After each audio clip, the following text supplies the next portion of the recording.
Morning, नमस्कार, आदाब, सत श्री अकाल सबको। मैं डॉक्टर अरुण आज फिर नए ब्लॉग के साथ आज आपके साथ जुड़ा हूँ।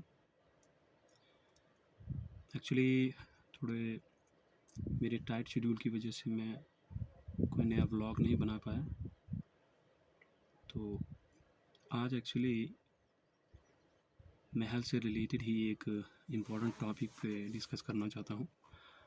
मुझे लगता है ये बहुत ही इम्पोर्टेंट टॉपिक है, खासकर इस टाइम पे। तो टॉपिक दरअसल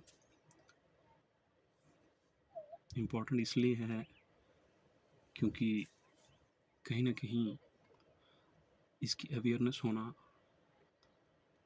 बहुत ज़रूरी है।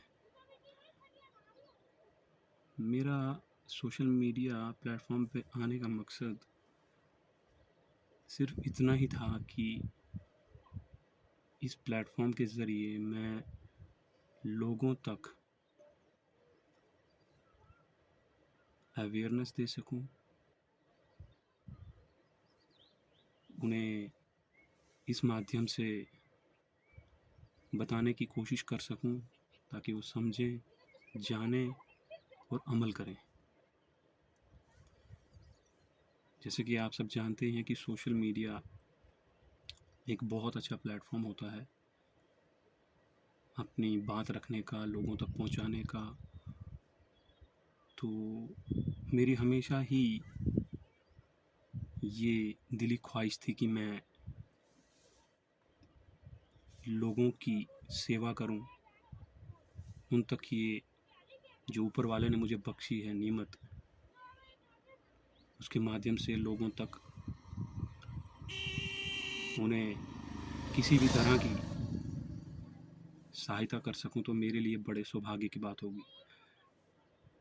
तो मैंने सोचा कि कम टाइम में लोगों तक मेरी बात कैसे पहुंचे, उन्हें कैसे पता चले, वो कैसे समझें, कैसे जानें। क्योंकि मेरा मानना ये है कि अवेयरनेस जो होती है ग्राउंड लेवल पे होनी चाहिए, ताकि कुछ लोग ऐसे भी होते हैं, जैसे कि जहाँ मैं काम करता हूँ यहाँ पे मोस्टली लोग फार फ्लंग एरियाज़ में रहते हैं एज़ कम्पेयर टू सिटी। तो मोबाइल तो यूज़ करते हैं, एंड्रॉयड फ़ोन ही यूज़ करते हैं 90%। उसमें से 10% होंगे जो इस दौर में भी यूज़ नहीं कर पाते। उसकी भी वजह है, उन्हें चलाना नहीं आता, ऑपरेट करना नहीं आता, बिकॉज ऑफ लिटरेसी। पढ़े लिखे नहीं होते हैं लोग गांव के। तो उन तक ये मैसेज इस माध्यम से, चलो मेरा ये मानना है कि 100 में से अगर 10 लोग भी ये वीडियो देख लें और शेयर करें, ज़्यादा से ज़्यादा शेयर करें, लाइक करें। जो नए हैं मेरे चैनल पे प्लीज़ बेल आइकन दबाना मत भूलिएगा, ताकि मेरी नई वीडियोस जब भी मैं अपलोड करूं तो आपको उसकी नोटिफिकेशन मिले। तो चलिए ज़्यादा समय ना लेते हुए मैं अपना ब्लॉग आज शुरू करता हूं। ये एक्चुअली फ़ीमेल्स के लिए है और टॉपिक का नाम है सर्वाइकल कैंसर, जिसको सर्विक्स कैंसर भी बोला जाता है। और ये एक लाइफ थ्रेटनिंग भी है। तो सर्वाइकल कैंसर और सर्विक्स कैंसर होता क्या है?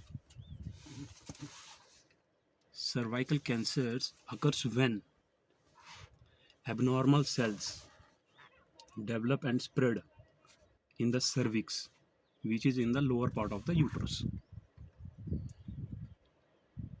तो सर्विक्स कैंसर अगर मैं सिंपल बोलूं कि एबनॉर्मल सेल्स होते हैं। एबनॉर्मल सेल्स का मतलब कि जब कैंसर सेल डेवलप होता है तो वो एबनॉर्मल इसलिए बोला जाता है कि उसकी मल्टीपल ग्रोथ होती है। अगर एक सेल है तो वो मल्टीपल्स में जाता है, इसलिए उसको एबनॉर्मल बोला जाता है। और ये सर्विक्स में होता है, occurs in the lower part of the uterus. Cervix जो पार्ट होता है हमारे फीमेल्स के जेनिटल ऑर्गन्स का, तो उस पार्ट में ये इसकी अकरेंस होती है, तो उसको हम सर्विक्स कैंसर बोलते हैं। सिंपल है।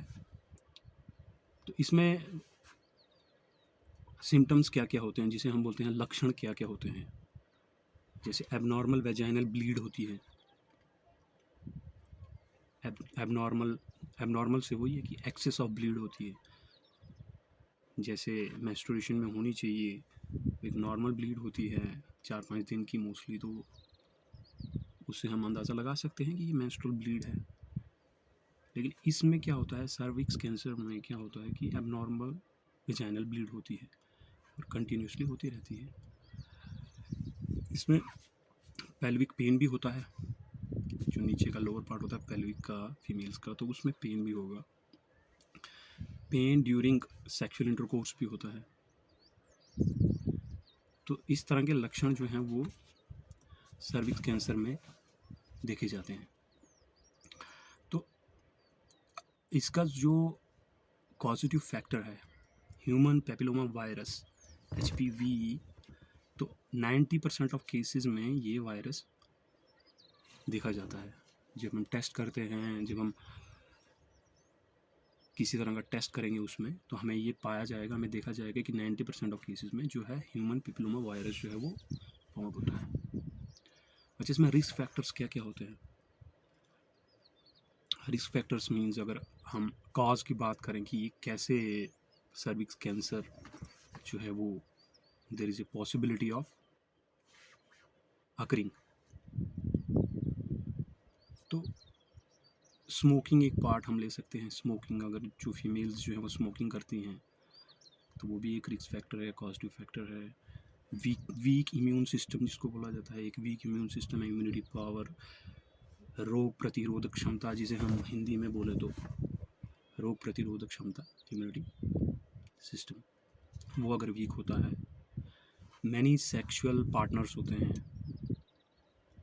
तो इस तरह के जो फैक्टर्स हैं या रिस्क फैक्टर्स हैं, तो वो जन्म देते हैं कहीं ना कहीं सर्विक्स कैंसर को। अब साइंस अगर हम देखें तो the early stage of cervix cancer are usually free of symptom. अब ये हम जो अर्ली साइंस होते हैं सर्विक्स कैंसर के, वो फ्री ऑफ सिम्टम्स होते हैं, उसमें सिम्टम्स हमें दिखते नहीं हैं मोस्टली। जो अर्ली होते हैं वो थोड़ा लेटर पार्ट ऑफ हमें पता चलता है कि जब हम टेस्ट करवाते हैं या उस तरह से विजुलाइज करते हैं, फिजिकल एग्जामिनेशन करते हैं, तो हमें कहीं ना कहीं पॉसिबिलिटी लगती है कि वहाँ पे सर्विक्स कैंसर हो सकता है। तो ये फीमेल्स के लिए बहुत ज़रूरी है जानना कि सर्विक्स कैंसर होता कैसे है, सिम्टम्स क्या हैं, और कैसे हम अर्ली स्टेज में ही अगर हमें पता चल जाए तो कहीं ना कहीं हम उसको ठीक भी कर सकते हैं। तो सर्विक्स कैंसर जैसे मैं बता रहा हूँ, तो इसमें हाइजीन वाला पार्ट भी बहुत ज़रूरी होता है फीमेल्स के लिए पर्टिकुलरली, क्योंकि मेंस्ट्रुअल साइकिल जब होता है मेंस्ट्रुएशन में पर्सनल हाइजीन, जो ऐसे फार फ्लग एरियाज़ में लेडीज़ रहती हैं तो वहाँ पे उनको, आज भी मैंने ऐसा बहुत देखा है जाके एरियाज़ में, क्योंकि मैं कैंप्स लगाता हूँ, कभी कोई विज़िट होती है तो मोस्टली लेडीज़ को जब मैं पूछता हूँ वहाँ की फ़ीमेल्स को, तो मैं अंदर से मुझे टूट जाता हूँ। मैं सोचता हूँ कि 21st सेंचुरी में भी ऐसे लोग हैं जिन्हें पता ही नहीं है कि हमें सैनिटरी पैड्स यूज़ करने चाहिए बाज़ाब्ता कपड़े के। अभी भी ऐसे लोग हैं जो कपड़ा यूज़ करते हैं, उन तक वो चीज़ें नहीं पहुँच रही हैं। वो मुहिम है इस चीज़ से कि उन्हें वो पता ही नहीं है, इन्फेक्शन फैल सकता है, उससे उनकी हेल्थ ख़राब हो सकती है। तो ये कुछ चीज़ें मैं ग्राउंड लेवल पे मैंने खुद देखी हैं, मैं जाके ये खुद ऑब्ज़र्व करता हूँ, देखता हूँ, समझता हूँ। तो इसीलिए मैंने आपको पहले भी बोला कि मेरा इस प्लेटफॉर्म पे आने का मकसद ही यही है कि मैं ज़्यादा से ज़्यादा लोगों को अवेयर करूं, ताकि वो समझें और अमल करें और अपनी हेल्थ का ध्यान रखें। तो सिम्टम्स जो होते हैं वो एडवांस्ड, अर्ली में तो मैंने बोल दिया कि वहाँ पे कोई साइन नहीं होता, कुछ सिम्टम नहीं है। लेकिन जब एडवांस स्टेज आ जाती है सर्विक्स कैंसर की, तो उसमें कहीं ना कहीं सिम्टम्स हमें देखने को मिलते हैं। और वो जैसे कि लॉस ऑफ एपेटाइट होती है, वेट लॉस होने लगता है ग्रेजुअली, फैटिग आ जाती है, थोड़ा सा काम करेंगे तो थक जाएंगे, पेल्विक पेन जैसे मैं पहले भी बता चुका, पेल्विक पेन होता है, बैक पेन होगा, लेग पेन होती है, हैवी वेजाइनल ब्लीड होगी, और कभी कभी तो ये भी देखा गया है कि बोन फ्रैक्चर भी हो सकता है। तो ये कुछ सिम्टम्स हैं जो एडवांस स्टेज में होते हैं सर्विक्स कैंसर में। तो कॉज तो मैं पहले ही बता चुका था कि ह्यूमन पैपिलोमा वायरस होता है, जिसकी वजह से 90% ऑफ केसेस में ये देखा गया है। स्मोकिंग भी मैं बता चुका हूँ, यूज़ ऑफ कभी कभी ओरल कॉन्ट्रासेप्टिव भी हम यूज़ करते हैं जो, तो वो भी कहीं ना कहीं रिस्क फैक्टर होता है सर्विक्स कैंसर का। मल्टीपल प्रेगनेंसीज भी एक कारण है सर्विक्स कैंसर का। गैप नहीं देते हैं, तो गैप न देने से भी जो है वो सर्विक्स कैंसर की अकरेंस के चांसेस बढ़ जाते हैं। तो डायग्नोज जो है वो हम कैसे करते हैं, डायग्नोज सर्विक्स कैंसर को देखा जाए तो VIA टेस्ट होता है एक, जिसे बोला जाता है visual inspection of examination of acetic acid, visual inspection by acetic acid. Inspection करते हैं, विजुअल इंस्पेक्शन करते हैं एसिटिक एसिड से। वो क्या करते हैं कि सर्विक्स का जो लेयर होता है, बाहर वाला पार्ट, उसमें हम ये लगाते हैं एसिटिक एसिड। तो वैसे तो पिंकिश कलर की होती है सर्विक्स, तो अगर हम लगाने के बाद थोड़ी देर के बाद अगर हम देखते हैं कि उसमें कुछ चेंजेस आ रही हैं, कुछ कलर चेंजेस हो रहे हैं, तो there is a possibility of cervix cancer. फिर हमें उसको फर्दर डायग्नोज करने के लिए आगे हायर अथॉरिटीज़ में, हायर सेंटर्स पे, हायर हॉस्पिटल्स में हमें उसे भेजना पड़ता है पेशेंट को। तो अब मेरा मानना ये है कि ग्राउंड लेवल पे जब लोगों को अवेयरनेस होगी, जब उन्हें पता चलेगा कि हमें क्या प्रिकॉशंस लेने चाहिए, हमें क्या चीज़ अमल करनी चाहिए, तो कहीं ना कहीं ये ग्राउंड रूट लेवल से ही ख़त्म हो सकती है। आगे सेकेंडरी और टर्शियरी लेवल तक ये पहुंच ही नहीं पाएगी। फिर बायोप्सी भी कर सकते, फिर बायोप्सी होती है, एडवांस में बायोप्सी कर सकते हैं, बायोप्सी होती है, फिर प्री कैंसरियस लीजन्स होते हैं, हम देखते हैं उसमें। तो ये सब डायग्नोज का एक पार्ट है। तो ये एक इम्पॉर्टेंट टॉपिक था जो मैं आपके साथ आज डिस्कस करना चाहता था। तो उम्मीद है आपको ये व्लॉग पसंद आया होगा, और जो लोग नए हैं मेरे चैनल पे तो प्लीज़ लाइक, सब्सक्राइब और शेयर करना मत भूलिए। जितना आप शेयर करेंगे नॉलेज को, उतना ही लोगों को पता चलेंगी ये चीज़ें। और बेल आइकन दबाना मत भूलिएगा, उससे जो भी मैं नई वीडियो बनाऊंगा तो आपको उसकी नोटिफिकेशन मिल जाएगी। तो इसी नोट के साथ, इसी उम्मीद के साथ इजाज़त दीजिए अपने होस्ट, अपने दोस्त डॉक्टर अरुण को। फिर मिलेंगे नए व्लॉग में, तब तक अपना ध्यान रखिए।